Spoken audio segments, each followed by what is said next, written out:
Hello, Dr. Fitzpatrick. Can you tell us a little bit about yourself? Hi, so I am a professor in child development at Université de Sherbrooke, which is in Canada. I am also the Canada Research Chair on the impact of digital media on children. And my research is focused, I guess, generally speaking, on child development, but really I'm very interested in the impact of technology on young children and adolescents. So, what were you trying to accomplish with this particular study? What were you after? So, we had been studying digital media use by preschool age children for a few years in the province of Nova Scotia. And as one of our interests in this larger project, we wanted to better understand how newer forms of technology, so tablets and mobile devices, as opposed to more traditional devices like television, might be influencing children's development.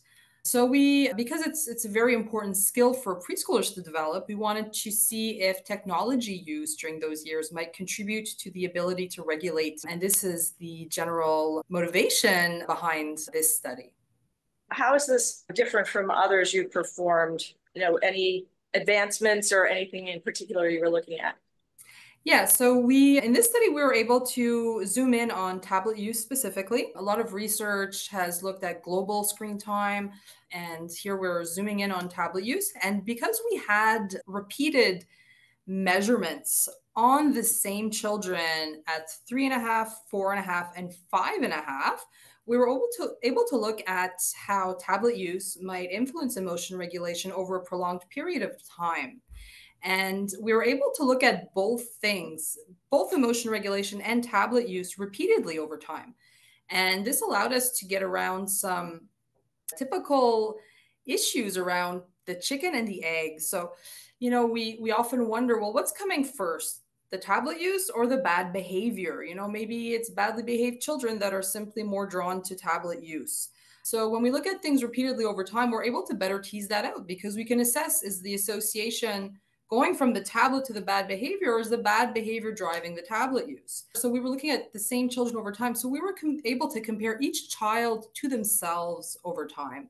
And this is rarely done in studies, but it's a very powerful way to show some associations. Because when we're comparing, Jennifer to Jennifer or Carolyn to Carolyn, we're essentially serving as our own baseline control because children differ in their initial disposition to anger and frustration, and they have other differences. They differ in their family environments, and they differ in sex and in gender. So by comparing children to themselves, we have a more stringent way of evaluating our research objectives. I can't wait to have you tell us what did you find out through this longitudinal study. So what we found was that the children at the age of 3 who spent more hours per day using tablets then tended to show more outbursts of anger and frustration 1 year later by the age of 4. And then by the age of 4, what we found is that the children who were more often expressing anger and frustration then increased their tablet use by the age of 5.5. What we seem to be observing is the emergence possibly of a vicious cycle over time. Well, let's talk a little bit about development. We're going to get back to that cycle in a minute. Can you explain the term emotional regulation? What does that mean?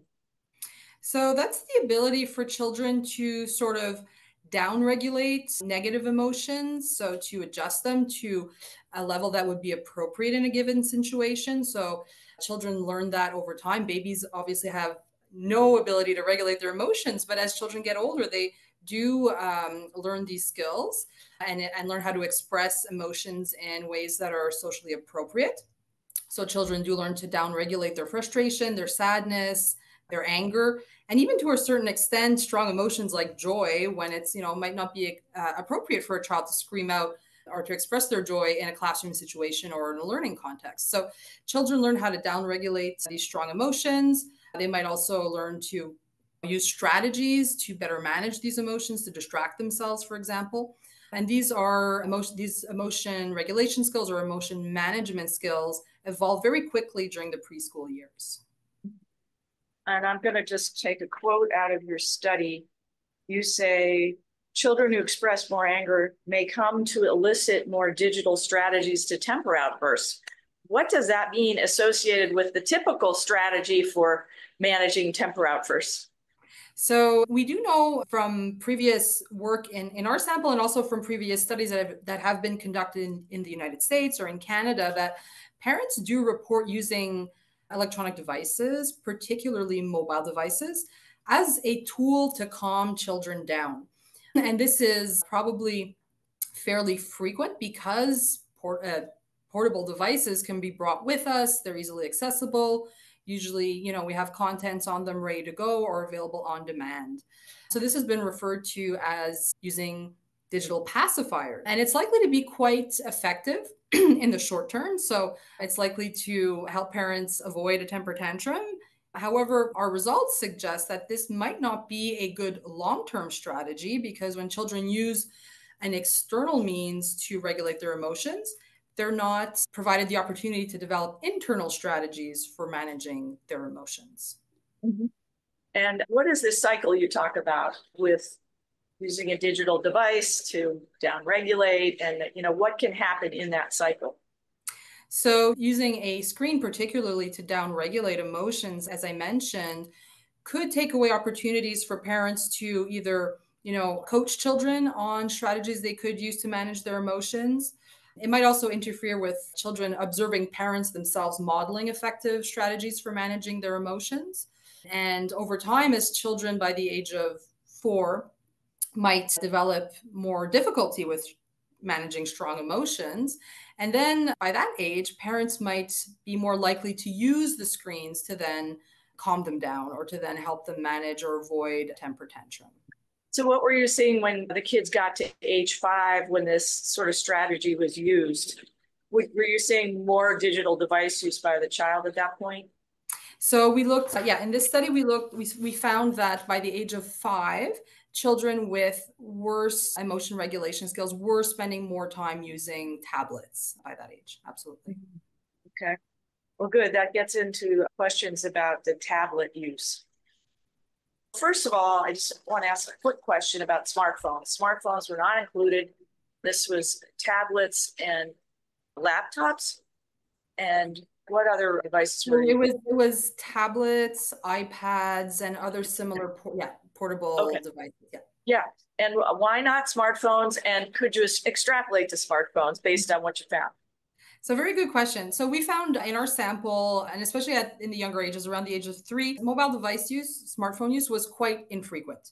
So because of the low frequency of that device use, we decided to concentrate on tablet use. However, smartphone use is increasing rapidly. The study was conducted in 2021. Things are probably slightly different already today. So I would say that we can reasonably extrapolate to smartphones because mobile devices and smartphones share a lot of the same features. So they're portable, they're intended and created for individual use, not family use. They use algorithms to provide content to users that are tailored to their preferences. They connect to internet, and they're increasingly affordable also for most families. So I think that there are many parallels that we can draw between both devices.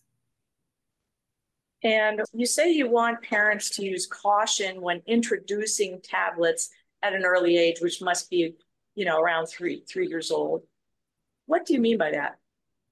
Well, I think that given the results of our study and other studies, parents might want to keep an eye out on children's, if their child is showing increased tantrums or outbursts of anger when they have to stop using the tablet.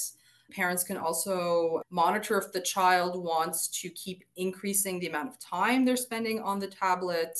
So these behaviors are relatively infrequent, but are definitely something that parents should watch out for. Would you suggest to parents that they hold off on introducing a tablet? So current recommendations are that children should not be exposed to any devices, so any digital devices before the age of 2, or I believe it's now 18 months in the United States, with the exception of short video calls, for example, or Skypes with members of the family. So I think that it would be safe for parents to delay the introduction of tablets until the age of 2. And then with our study, what we found is that the younger children, the 3-year-olds, were more vulnerable to experiencing difficulty with their emotion regulation. As children got older, this was less the case. So I think that if parents want to use short amounts of tablet time with children, they should follow the recommendations of 1 hour or less per day. And also, as I mentioned, keep an eye out for any changes in their emotional expressions and in their emotional reactions surrounding the tablet use. And would you say then perhaps cut back on the tablet use or do other behaviors to try to fill the void from tablet use? So yeah, so I think that the 1 hour maximum per day is a good rule of thumb for parents from the age of 2 and above.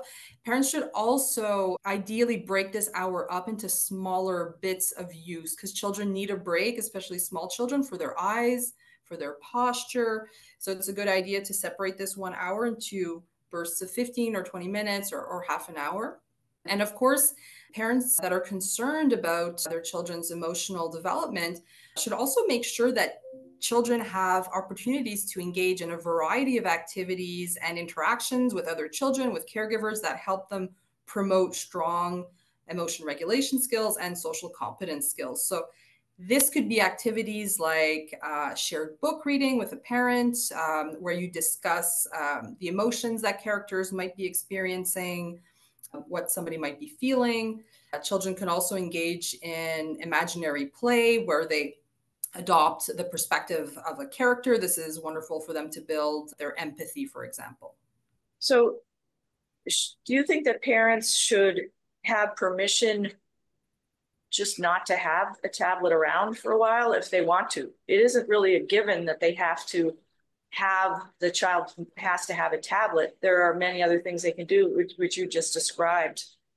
In fact, parents may have more of a hassle on their hands if the kids are demanding the tablet and they get used to using it. Yes, so there are very few documented educational benefits of having a tablet. So there are actually some pediatricians like John Hutton in the United States that recommends no screens before 3.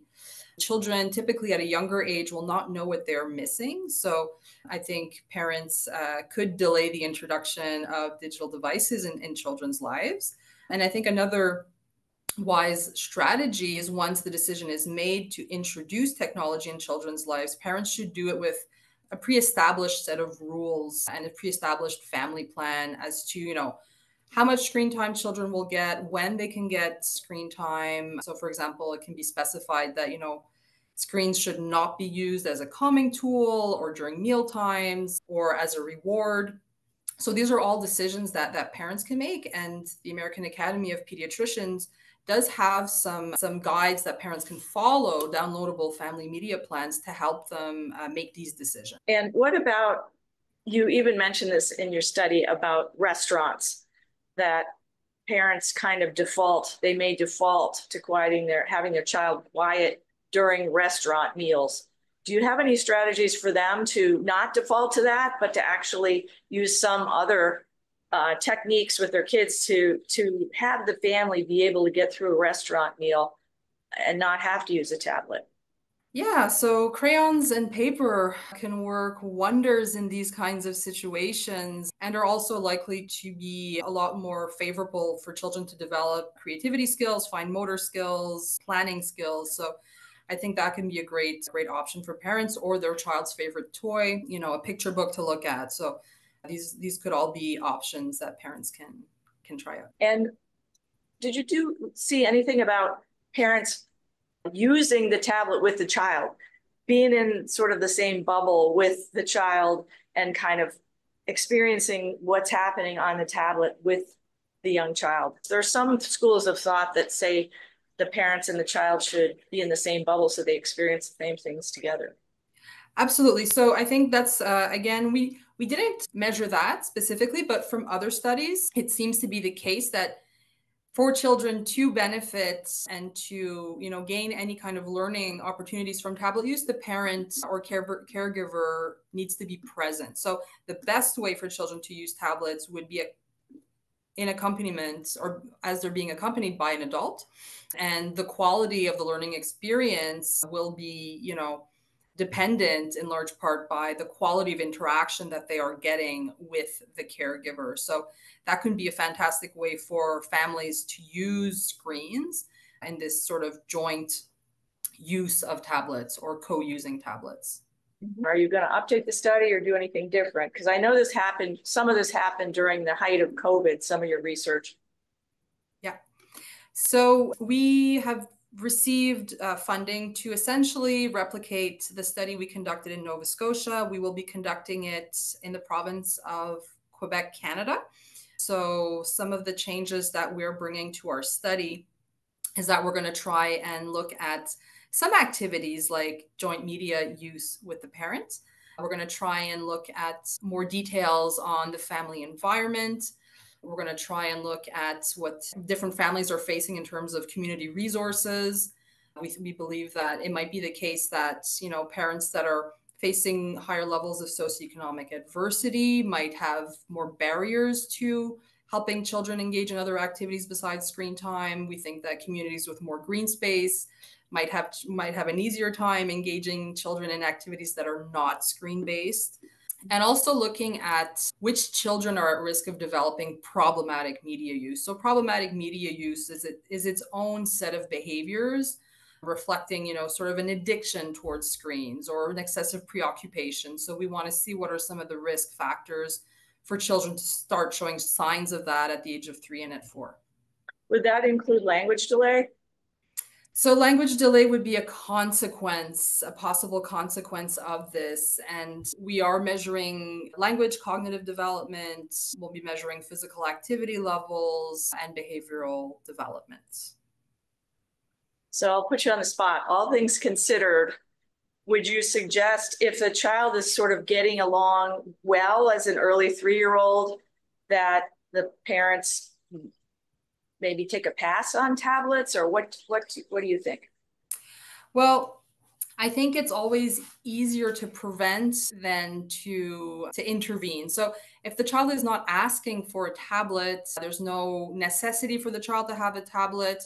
I think the child is not going to be missing out on any key or essential developmental learning opportunities by not having a tablet. Of course, eventually it is important to learn technology and to how to use it. However, the tablet is so intuitive to use that there's no sensitive window for becoming accustomed to that type of technology. So children will easily develop those competencies later on. So let's leave on a positive note. What can parents do every day to help their children build this type of emotional self-regulation? Just everyday practices that they can just double down on. So talk about emotions. Parents can express their own emotions, what they're dealing with, and label them. So say, I'm feeling, anxious today, or I'm feeling happy today because, I did something great at work. So labeling emotions out loud in front of the child is a good way for them to start understanding how emotions work. Parents can also help children label their own emotions when they're feeling something, experiencing something difficult. So I think the emotional literacy and being able to use the appropriate words and to describe them can be a good first step in helping children develop these skills. And what about trying to correct the child or perhaps get the child to do something they don't want to do? Do you have any advice about that? I mean, I just picture these struggles, with the child not wanting to put down the tablet and this huge struggle. How do parents deal with anger on the side of their child? So I think these are things that parents can establish ahead of time and can go into the family media use plan. So, and this can very much include things like, having a contract with the child or an agreement with the child that once they're done their activity, they need to turn the screen off. And then agree or let the child know ahead of time what the consequences will be if they don't turn off the screen at the end of their activity. So I think parents can also help the child along, especially young children, by, announcing, okay, well, you have 5 minutes left. or you have 10 minutes, 5 minutes to prepare the child again for ending the activity and transitioning away from the screen use. It sounds like advice that a parent could use anytime. If the child's engrossed in anything, to help maybe give them a heads up, 2 minutes, 5 minutes, and we're going to do something else. And then if they get angry, then just help to calm them down with words rather than more tech use. Absolutely. And another suggestion that I find absolutely wonderful that's practical again for parents is that parents can make sure that once the tablet is not being used, it is stored away out of sight of children. And the opposite of that, you can make sure that balls, crayons, and other equipment are very visible to children to help encourage them think about other activities. Fantastic. Well, I thank you very much for your expertise and your patience in explaining everything. And I wish you the best of luck moving forward with the rest of your research. Thank you so much. It was my absolute pleasure.